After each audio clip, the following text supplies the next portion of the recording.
Ikaw, ako, tayo.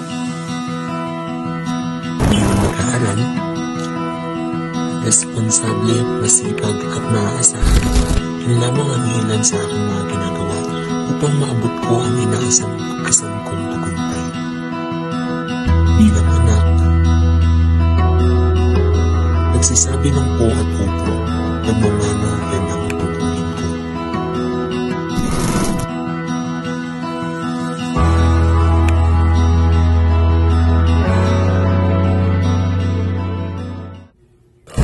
Bilang kasintahan, pag-ibig ko tapat at totoo.